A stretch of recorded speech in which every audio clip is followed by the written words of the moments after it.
All your bass, Chris. Do do do do do do do do do. Hello, Audio Bass Chris here with another one of those Mr. videos. This one I'd like to talk about money. Lots and lots of money.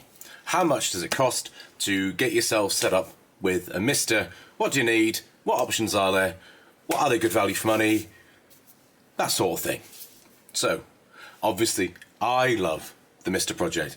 I think it's amazing. So please bear in mind, I'm biased towards everybody getting one. What do you need? Well, you need a DE10 Nano.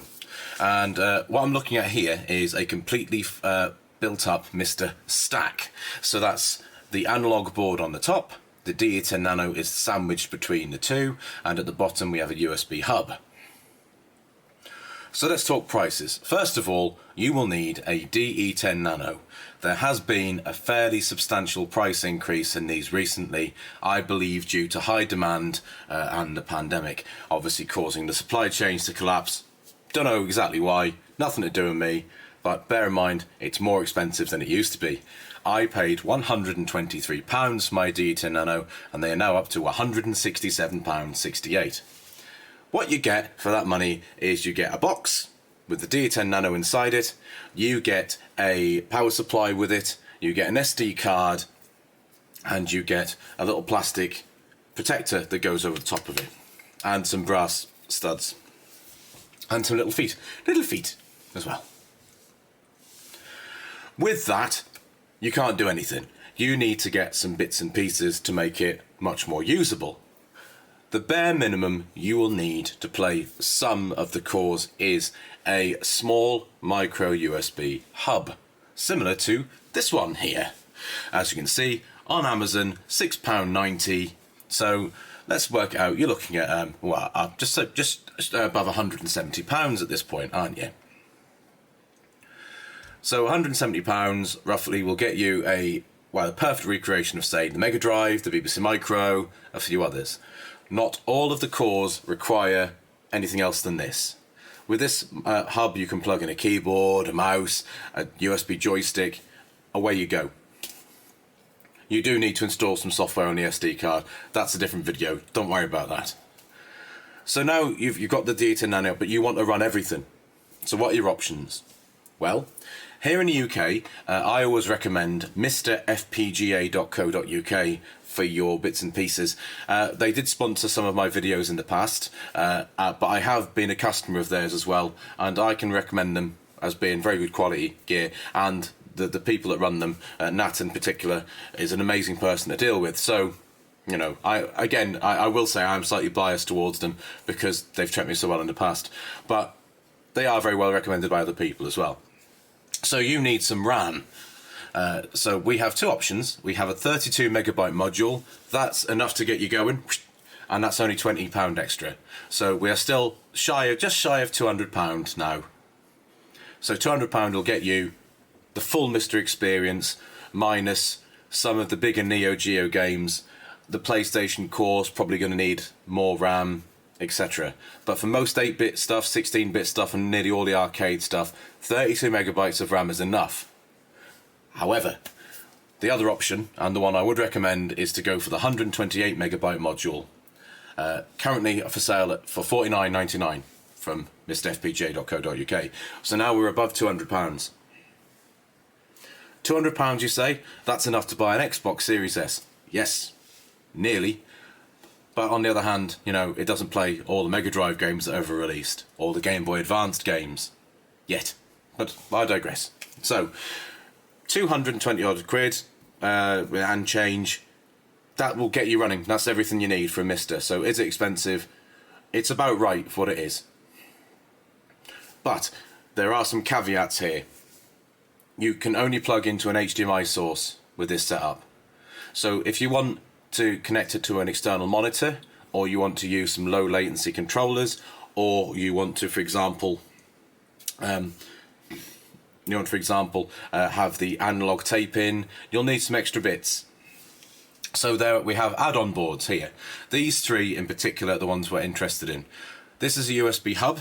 This will replace your little micro USB hub and give you a neat all-in-one package the D10 Nano slots on top of that, and then you have a powered USB hub for your peripherals.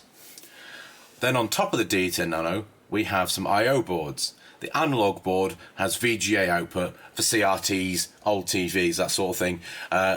And the analog board doesn't have that, but has stuff like a power switch. It gives you access to the second SD card. They both do that, actually. And this one is an all-in-one power solution, so one power cable powers everything. While the analog board, you have to use a power splitter. Okay? So, yeah, same sort of thing. And you get fans, big chunky buttons on that. So, at this point, no, we're past £250. We're now closing in on 300 rapidly.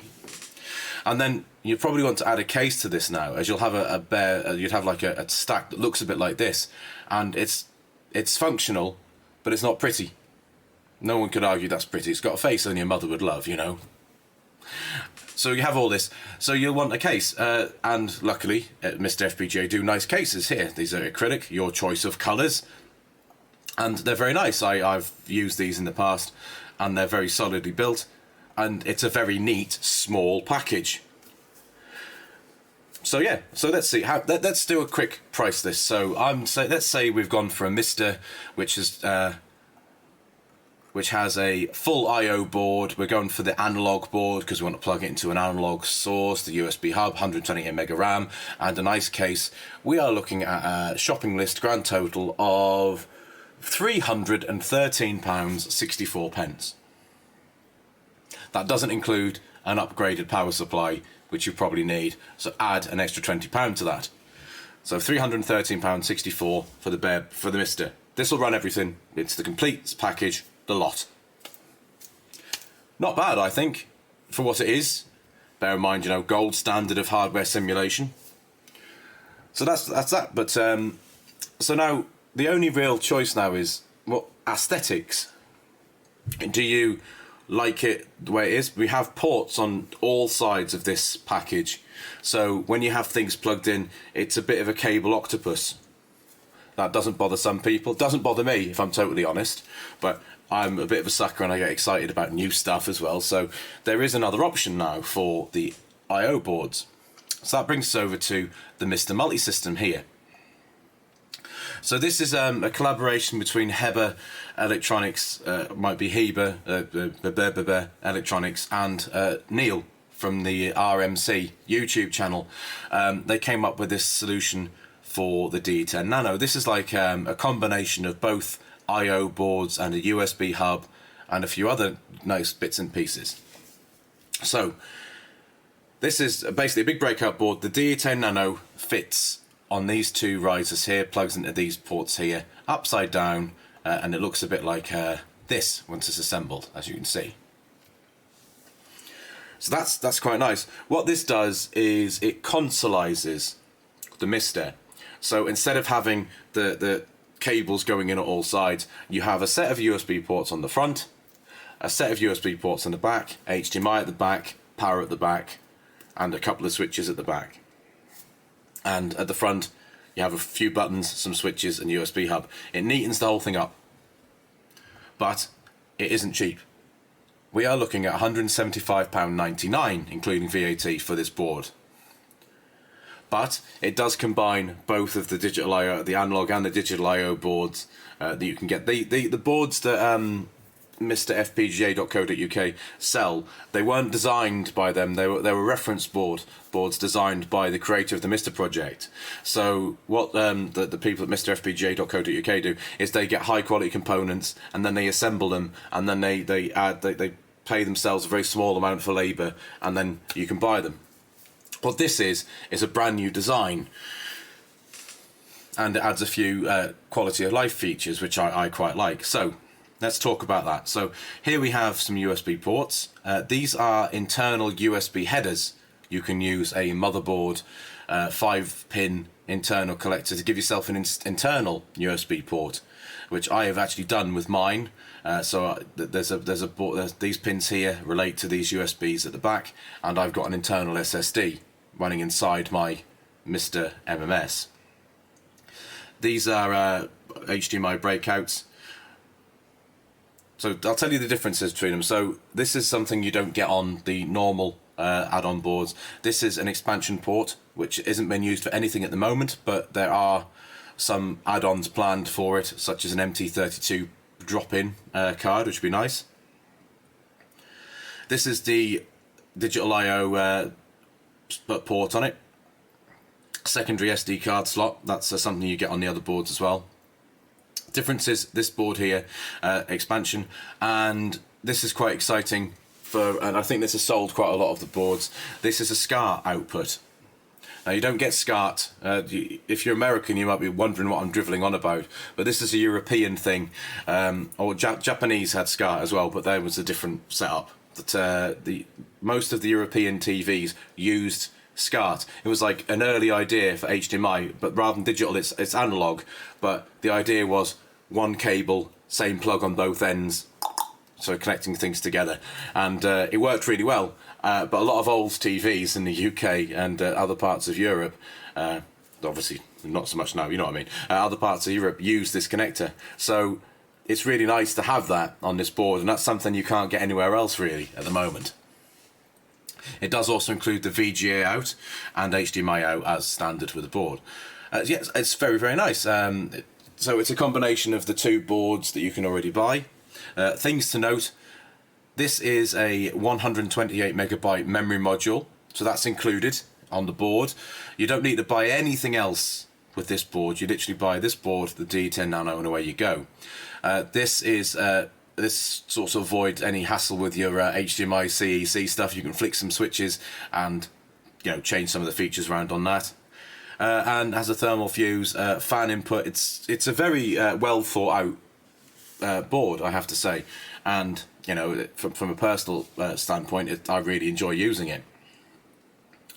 So great. So let's have a look. So at the moment we're looking at an MMS.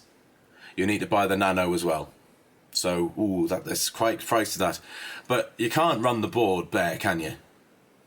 So, unless you own a 3D printer, they do give you the option to print your own case, and the files are readily available for free, open source, etc, etc. But if you're like me and a little bit inept at this sort of thing, you might want to buy a case as well. And they sell them, lots of different variations and styles and colours. This is the one I went for.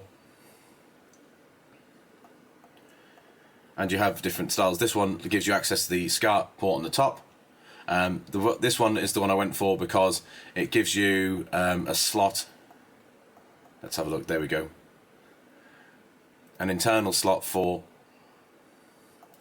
SSD, essentially. Which is very nice. So let's price all this up before we continue.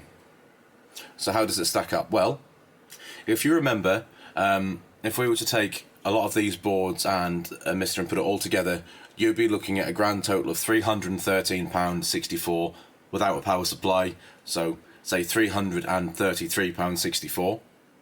Not bad. If you went for the Mister Multi-System, you'd be looking at £391.66 plus £20 for power supply, so we're over the £400 mark there.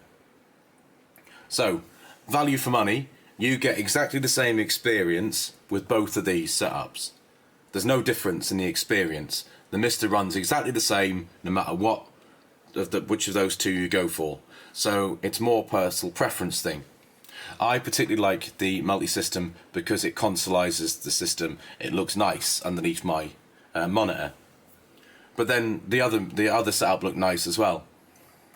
I particularly went for this because I wanted an internal SSD, and this case and setup that let me do that very easily in a very neat package. I often go away and I often take my Mister with me, so having it in a nice case like this. And having the ports in the right place and stuff, it's a nice thing to have. So yeah, realistically speaking, value wise it's cheaper to go with the boards and the Nano That's the cheap way of doing it. If you want a more complete all-in-one solution, bear in mind none of these come assembled. This comes as a kit anyway. So if you buy a multi-system, you still have to assemble it. And while it's not a tricky assembly, I would say they're both on par for assembling them. So yeah, well, let's see. 391 for the MMS, 313 for the 31364 for the other setup. So you're looking at £70 premium for the MMS. So again, it's personal preference. What do you think? Would you rather go for the slightly it's all, you know, conjecture? Would you? And beauty is in the eye of the beholder. I like the way both of the systems looked. I wanted to try this one out because I'm a sucker for new things as well. So I was really quite excited about the MMS. Plus, I also like the retro, the RMC YouTube channel, so I was excited about that. There are other options as well. There's a couple of boards in development that allow you to put it inside a micro ATX case. Lots of options out there. So yeah, no worries. I think that about wraps it up for this one. So from me, All Your Base Chris, thank you again for watching. I hope you found this video illuminating. I know it's just me talking in front of websites at the moment, but that was it really. And it's good to be back. So you take care of yourselves. Thanks again. Bye-bye.